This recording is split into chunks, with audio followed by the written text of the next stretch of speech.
Olá, estamos aqui para mais uma aula, mais um vídeo do tema Educação Especial e vamos continuar abordando temas e fazendo a leitura do livro Fundamentos para a Educação Especial, da autora Sueli Fernandes, da editora Saberes.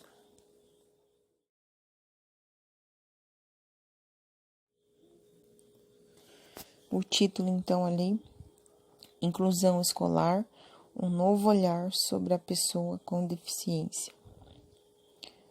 Se considerarmos as reflexões realizadas até o momento, deduziu-nos que cumprir uma agenda inclusiva significativa subverte velhas crenças, concepções, práticas sociais e direção à universalização de direitos de todas as pessoas, o que não é uma ideia absolutamente nova.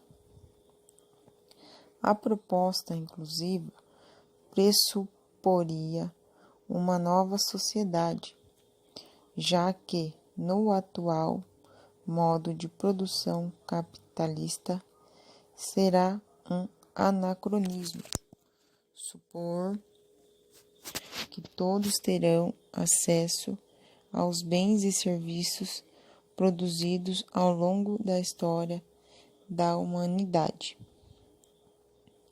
Mésaros, 2008, aponta a indissociabilidade que envolve processos educacionais e processos sociais, apontando a inviabilidade de que ocorram mudanças significativas na educação, sem que haja a correspondente transformação nas práticas que envolvem a totalidade das relações da dada sociedade.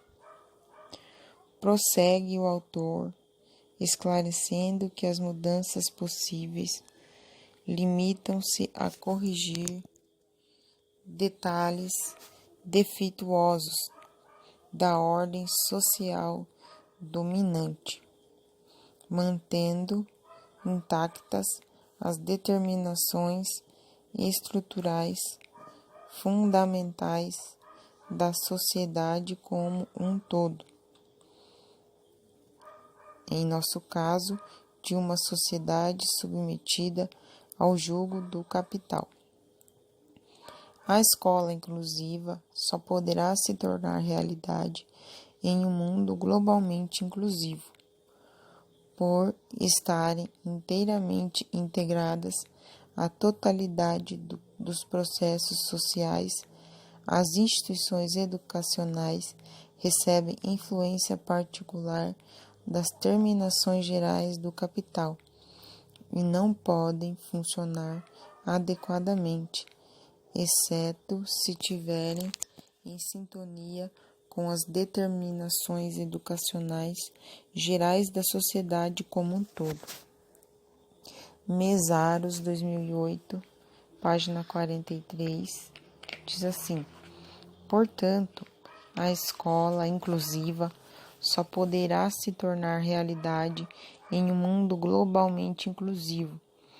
Ainda assim, cientes dessa contradição, seria absurda a não adesão dos trabalhadores da educação ao movimento inclusivo e suas bandeiras de luta pela igualdade de direito de todos os sujeitos sociais.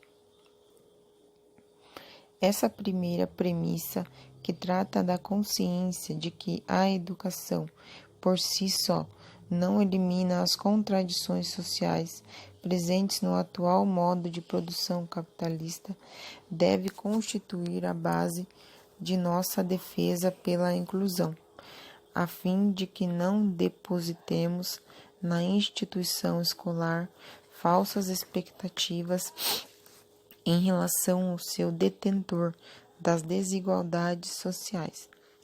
O fracasso e a evasão escolar são intrínsecos à escola. Grande parte dos alunos apresenta problemas e dificuldades em seu processo de aprendizagem, decorrentes de múltiplos fatores que os originam, atrelados às condições socioeconômicas ou pedagógicas desfavoráveis.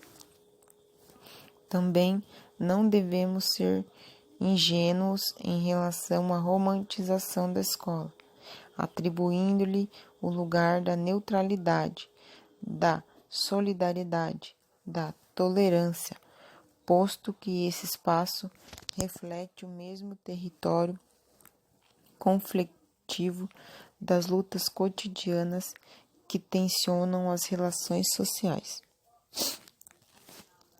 É secular a busca pela liberdade, igualdade e fraternidade entre os homens, o que no regime político da social-democracia é assegurado no campo jurídico por meio das leis e políticas públicas.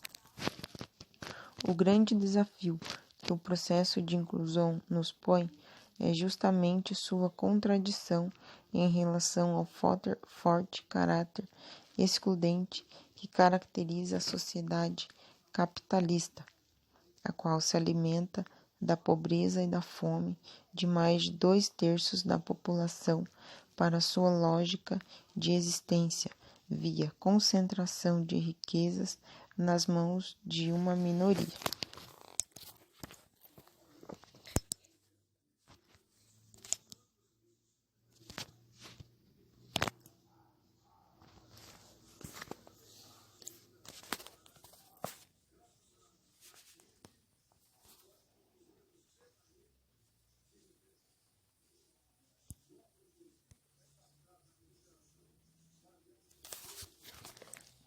Podemos afirmar que a Declaração da Salamanca, Brasil, 1994, constituiu a diretriz programática mais significativa na incorporação de uma política de inclusão no cenário mundial.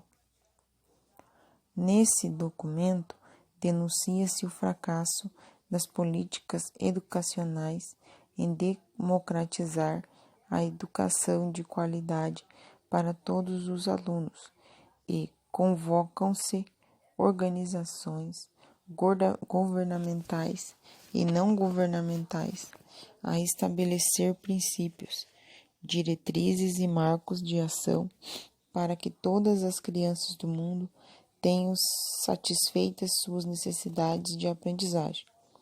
No entanto, é ingênuo supor que uma meta-diretriz ou uma mera diretriz filosófica detenha o poder de reversão das desigualdades sociais, que se manifestam também na escola. Apoiamo-nos nas reflexões de Bueno, Mendes e Santos, 2008, página 48. Nesse sentido, esta é uma contradição de todo o processo de globalização, baseado nas leis do mercado, que produz uma massa de sujeitos aos quais não se oferecem as mínimas condições para usufruírem a riqueza natural, material e cultural produzida, da qual uma das expressões pouco evidente é a ambiguidade de uma declaração internacional que pretende ser a resposta para os problemas que assolam a educação escolar em todo o mundo. Portanto, nossa colaboração nesse processo pressupõe a consciência dos limites de nossa atuação histórica, ainda que defendamos a democratização do acesso ao conhecimento produzido pelo homem, a compreensão da natureza histórica de nossas diferenças individuais e os decorrentes processos de marginalização a que algumas parcelas da população são submetidas em decorrência dessas diferenças. Assim, entendido o movimento pela inclusão escolar, abrange a defesa de um amplo escopo de grupos marginalizados em decorrência de suas diferenças étnico-raciais, de gênero, de orientação sexual, entre outros, acentuadas por sua situação de classe. Dentre outros, aqueles que têm suscitado maior resistência e insegurança entre os professores são os alunos com deficiência, pela segregação física que os afastou da escola regular historicamente.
A realização da escola inclusiva pressupõe a compreensão sócio-histórica das deficiências, ou seja, que o conceito de deficiência se constitui socialmente e pode ser superado de adequados forem os processos de medição social na reversão das limitações impostas pelas condições orgânicas iniciais.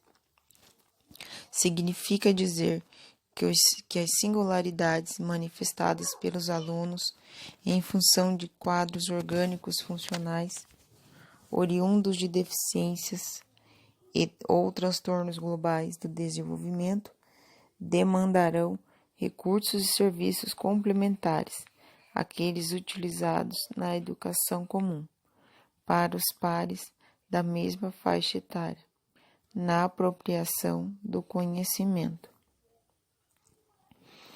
Com relação às atitudes, evidencie-se a necessidade de reverter a ótica de seres dependentes, incapazes e dignos de piedade, a compreensão de que eles podem ser capazes e participativos. Por outro lado, a ampliação da concepção de inteligência para além da formalização lógico-matemática, linguística verbal, possibilitou a identificação de um grande número de alunos talentosos que até então encontravam-se inviabilizados nas políticas educacionais em relação às necessidades diferenciadas de enriquecimento e aprofundamento curricular. A relação da escola inclusiva pressupõe a compreensão sociohistórica das deficiências.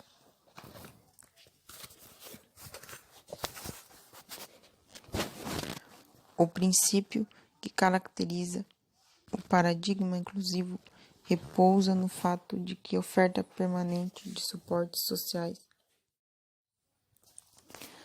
econômico, físico e instrumental garante direito à convivência não segregada e o acesso a recursos e serviços disponíveis aos sujeitos. Para isso, são necessárias mudanças estruturais que envolvem a remoção de barreiras físicas e materiais, a organização de suportes humanos e instrumentais, para que todos possam aprender e interagir em igualdade de oportunidade e condições. Na educação, isso significa que os alunos apresentem características diferenciadas decorrentes de quadros de deficiência, distúrbios da aprendizagem e desenvolvimento, ou ainda que apresentem condições socioculturais diversificadas, economia desfavorável, e ainda têm direito a realizar a escolarização no contexto comuns aos quais devem ser modificados para atender às suas necessidades. É usual atribuir-se o rótulo da incapacidade à pessoa, sem refletir sobre as barreiras físicas e atitudinais que o colocam em desvantagem social. Reflita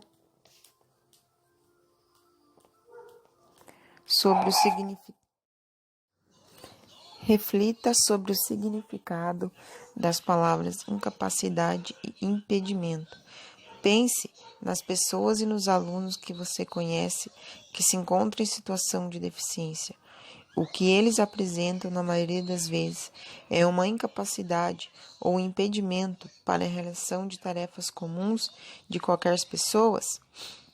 Vamos deixar um tempo para reflexão sobre esta pergunta que a autora faz na página 90 do livro Fundamentos para a Educação Especial.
Essa questão nos aponta para a reflexão real da situação em que vivemos e em que vivem as pessoas com deficiência.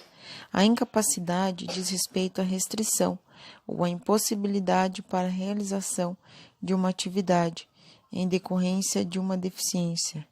Já o impedimento é uma situação que coloca em desvantagem uma pessoa com uma limitação ou uma deficiência, em razão das barreiras que ela enfrenta ao tentar realizar uma atividade por falta de condição nos meios físicos e social. Por exemplo, uma pessoa que não possui os membros inferiores e locomove-se por meio de uma cadeira de rodas teria uma incapacidade para a prática de desportos. No entanto, só apresenta um impedimento caso não haja uma adaptação nas provas realizadas, na estrutura física e nas regras de competições. Ou seja, com a ausência de investimento em políticas de acessibilidade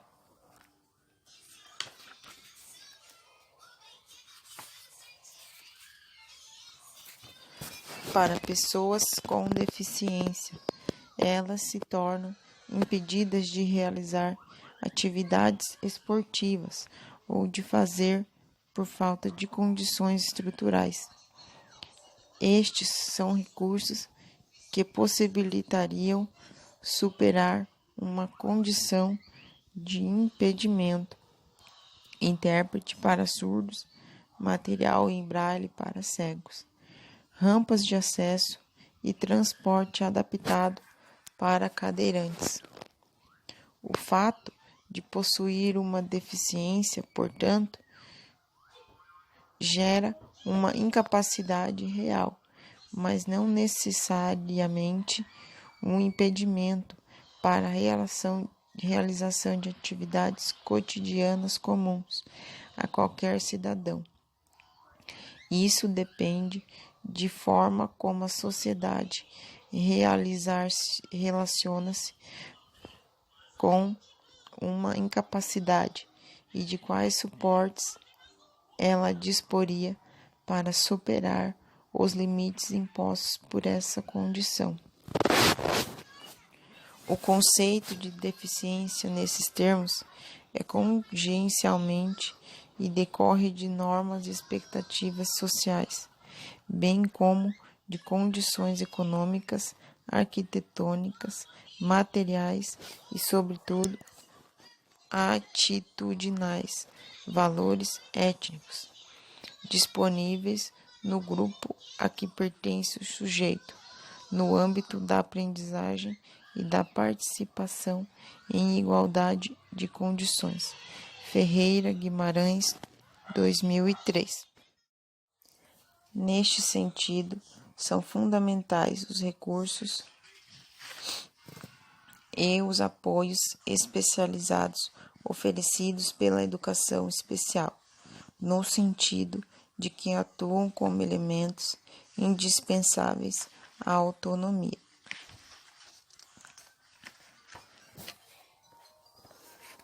E à participação dos alunos em atividades escolares, garantindo-se a acessibilidade, possibilita-se que limitações iniciais sejam superadas e criem-se alternativas para certas situações que colocam pessoas com deficiência em desvantagem social. Deveriam ser objeto de preocupação das escolas as seguintes áreas de acessibilidade: arquitetônico, envolvendo a eliminação de barreiras ambientais; atitudinal, voltada do trabalho e prevenção e eliminação de preconceitos e discriminação; comunicacional, abrangendo a adequação de formas de comunicação e sinalização específicas; metodológica, que compreende a utilização de abordagens didáticas e metodologias diferenciadas; instrumental, referente à utilização de tecnologias assistivas e adaptação de materiais. Programática, eliminação de barreiras invisíveis existentes nas políticas normais, portarias, leis e outros instrumentos afins. SASAC 2005. Reverter possíveis impedimentos gerados por limitações iniciais decorrentes de deficiência seria a tarefa principal dos atores que protagonizam a escola inclusiva. Alguns desses suportes e práticas seriam disponibilizados pela educação especial e seus profissionais. Outros demandariam o esforço de redimensionamento do projeto político-pedagógico da escola comum. Fica explícita a relação entre acessibilidade e diversificação de concepções, recursos e abordagens metodológicas na produção e apropriação do conhecimento pelos alunos no contexto escolar. Dada a amplitude de sua natureza, pressupõe-se que a educação inclusiva não é uma ação da educação especial, mas da escola comum. Para Blanco, 1998, implica em transformar a educação comum no seu conjunto e, assim, devemos transformar a educação especial para que contribua de maneira significativa ao desenvolvimento de escolas de qualidade para todos. Com todos e entre todos, não poderemos impulsionar a inclusão a partir da educação especial. Esse é um desafio da escola comum. Prossegue a autora, refletindo sobre algumas das condições necessárias à construção de sistemas educacionais inclusivos. Vamos citar um a um, logo após a pausa do nosso vídeo.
Prossegue a autora, refletindo sobre algumas condições necessárias à construção de sistemas educacionais inclusivos.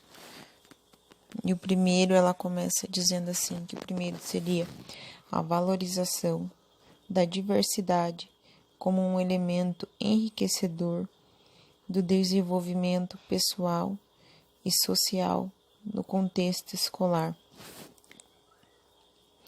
O número 2, políticas educativas que assegurem a atenção à diversidade em todos os níveis e modalidades de ensino. Número 3, currículos amplos, equilibrados, flexíveis e abertos às diferenças dos alunos.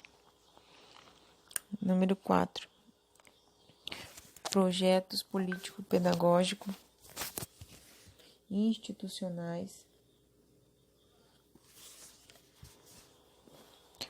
que incorporem a diversidade como eixo central da tomada de decisão da comunidade escolar. 5. Formação continuada de professores e trabalho cooperativo entre os profissionais da escola. 6. Rede de apoio ao professor e aos alunos, prevendo e provendo recursos humanos, financeiros e materiais. 7. Programas de formação docentes voltadas às necessidades da escola. Para oferecer uma síntese do exposto aqui, contamos com a definição de Pietro 2006, página 40, sobre o que caracterizaria esse modelo educacional. Ele diz assim: a educação inclusiva tem sido caracterizada como um novo paradigma, que se constitui pelo apreço à diversidade,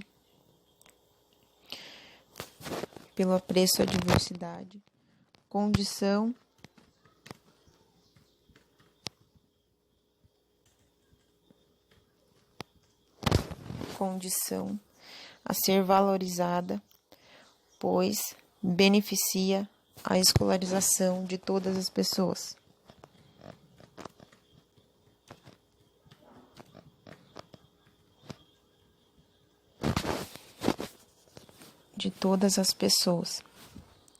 Pelo respeito às diferenças, ritmos de aprendizagem e pela proposição de outras práticas pedagógicas, que exige ruptura com o instituído na sociedade e, consequentemente, nos sistemas de ensino.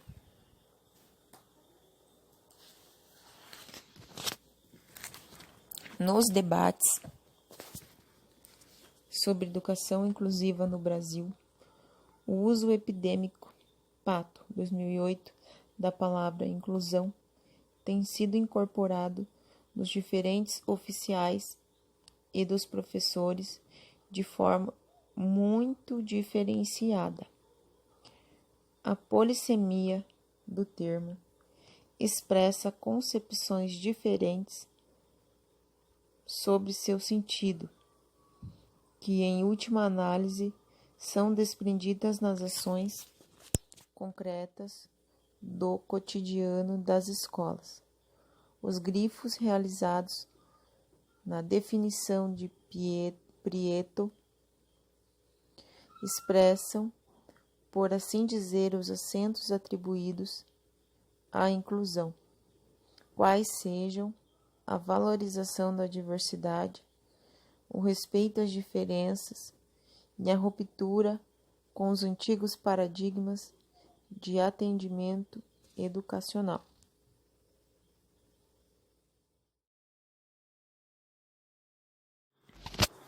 Em outras palavras, vale dizer que a forma para determinado gestor de políticas educacionais concebe a inclusão, traz resultados que serão vivenciados com maior ou menor impacto nas práticas escolares, por meio das diretrizes de formação e contratação de profissionais nos serviços de apoio a serem disponibilizados pelo município e assim por diante.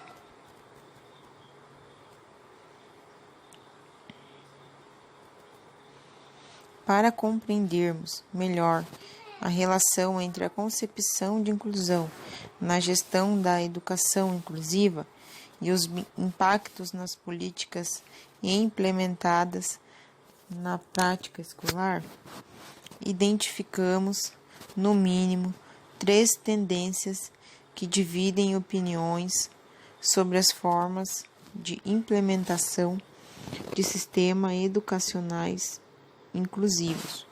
O primeiro sistema educacional inclusivo seria inclusão como inserção física. O segundo, sistema educacional inclusivo, inclusão responsável ou conservadora, inclusão total ou radical. A primeira perspectiva, por nós denominada de inclusão como inserção física, é apresentada por aqueles grupos que compreendem a prática da inclusão em nível abstrato, ou seja, julgam que as garantias legais de matrícula de alunos com deficiências concretizam-se a partir de seu acesso à escola comum. Nessa perspectiva, as políticas inclusivas promovem uma indiferenciação dos grupos a serem atendidos, massificando, sob o rótulo das necessidades especiais, todas as diferenças dos alunos.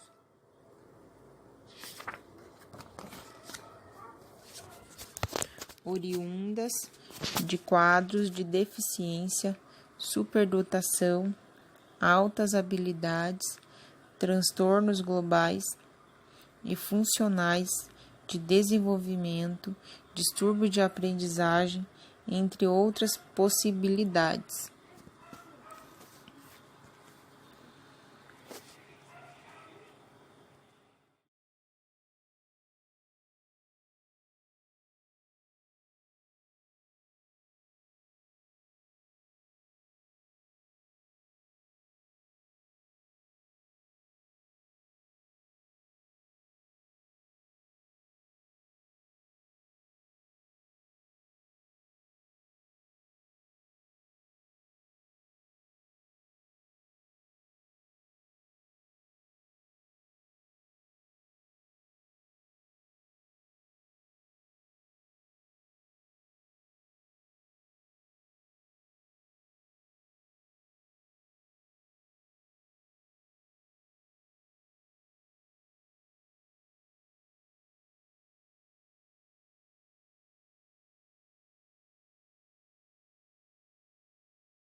Aristarco se dava muito bem com todos os colegas na sala de aula. Tão bem que chegava ao ponto de até dar algumas brigas de ciúmes entre Cidinha e Zed. Aristarco, você quase não tem mais brincado comigo. Você só anda com o Zed. Oh, não é não, Cidinha. É que o Zed, ele é meu amigo, né? Mas eu também brinco com você várias vezes. Você sabe disso. Não, Aristarco. Eu sei que você gosta mais dele do que de mim. E aí, Aristarco, tudo certo? Tudo certo, Zedinho. Olha só, o que aquela Cidinha estava fofocando aí pra você, hein? Com certeza ela estava falando mal de mim, não estava? Pode falar. Oxe, o que aconteceu? Vocês brigaram, hein? Ah, foi uma briguinha de nada. Ah, vocês dois, viu? Não tem jeito mesmo, hein? Eu já estou cansado dessas bobeiras. É, isso aí. Aristarco estava cansado daquelas briguinhas sem sentido entre Cidinha e Zed.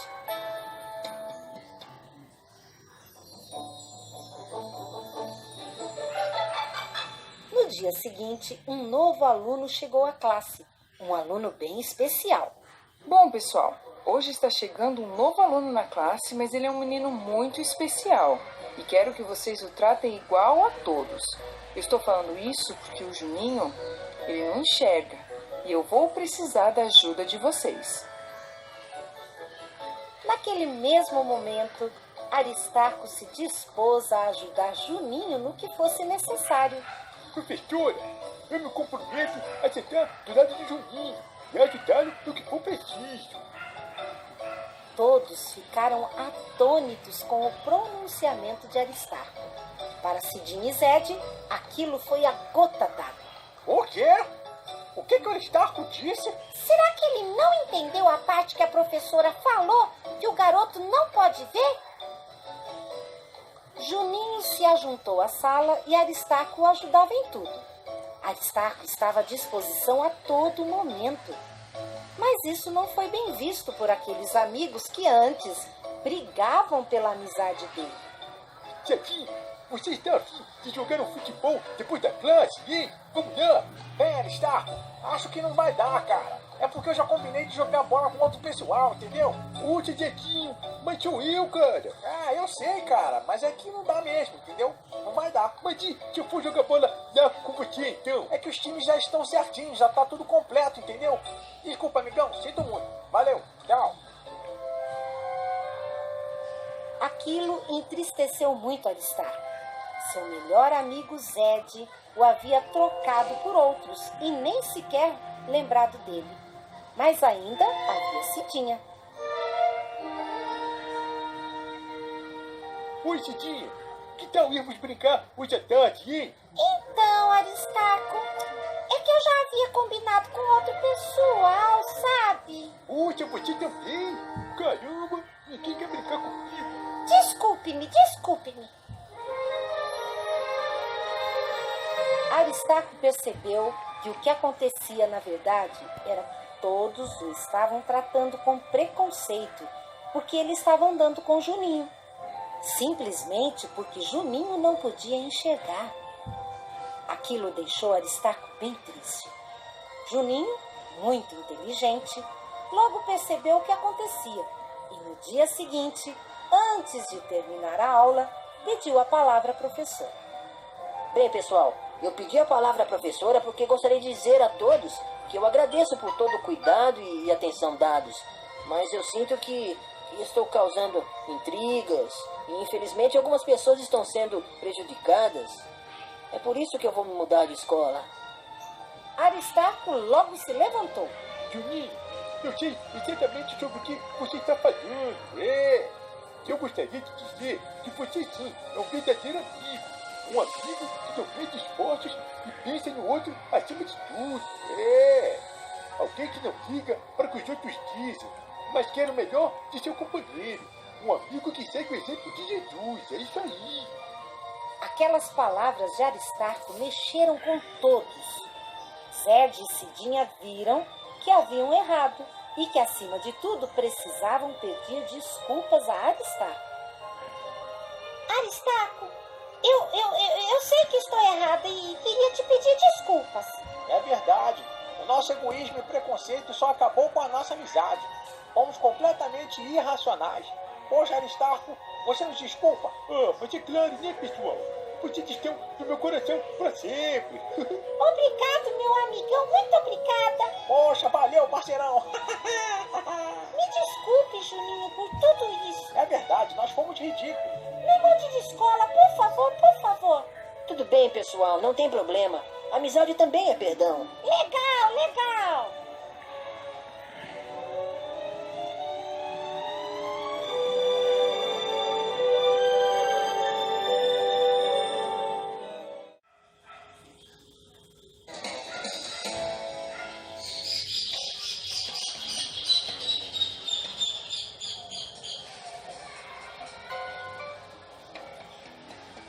Aristarco se dava muito bem com todos os colegas na sala de aula.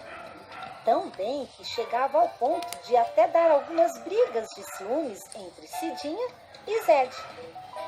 Aristarco, você quase não tem mais brincado comigo. Você só anda com o Zed. Ah, não é não, Cidinha. É que o Zed, ele é meu amigo, né? Mas eu também brinco com você várias vezes. Você sabe disso.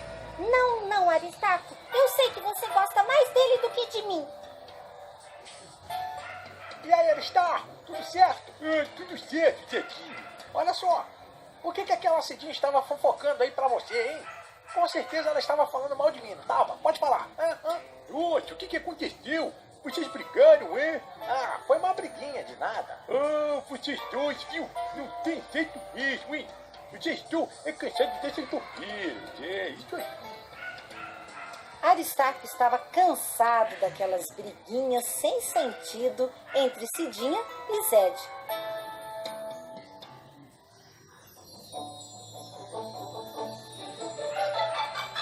No dia seguinte, um novo aluno chegou à classe, um aluno bem especial.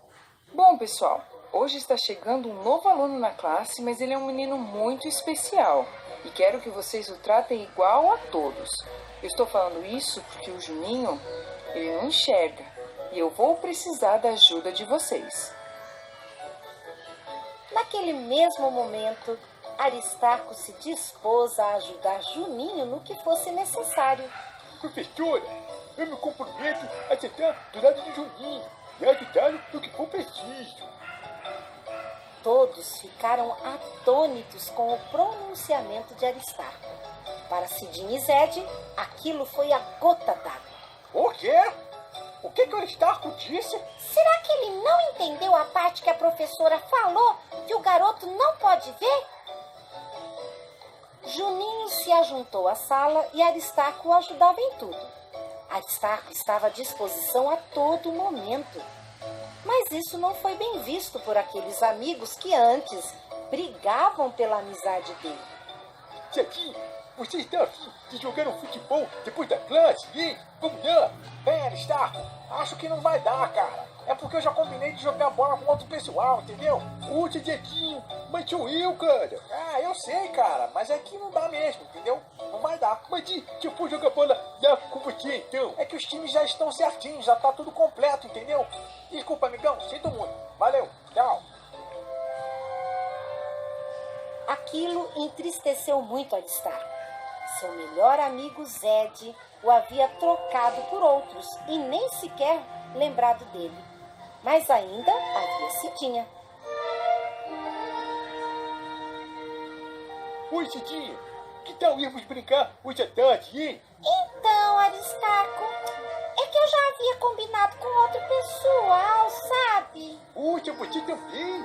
Caramba, ninguém quer brincar comigo. Desculpe-me, desculpe-me.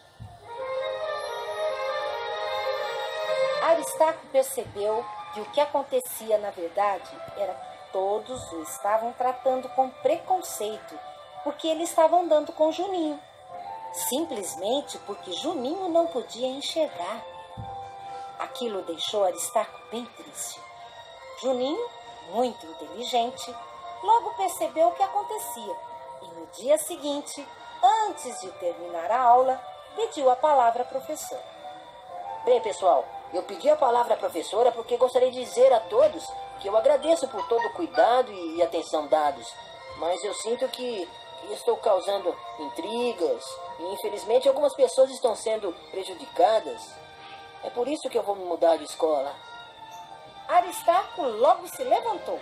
Juninho, eu sei exatamente sobre o que você está falando. Eu gostaria de dizer que você sim é um verdadeiro amigo.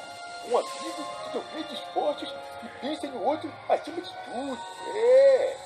Alguém que não liga para o que os outros dizem, mas quer o melhor de seu companheiro. Um amigo que segue o exemplo de Jesus. É isso aí. Aquelas palavras de Aristarco mexeram com todos. Zed e Cidinha viram que haviam errado e que, acima de tudo, precisavam pedir desculpas a Aristarco. Aristarco, eu sei que estou errada e queria te pedir desculpas. É verdade. O nosso egoísmo e preconceito só acabou com a nossa amizade. Fomos completamente irracionais. Poxa, Aristarco, você nos desculpa? Mas é claro, né, pessoal? Vocês estão no meu coração para sempre. Obrigado, meu amigão, muito obrigada. Poxa, valeu, parceirão. Me desculpe, Juninho, por tudo isso. É verdade, nós fomos ridículos. Me mude de escola, por favor, por favor. Tudo bem, pessoal, não tem problema. Amizade também é perdão. Legal, legal.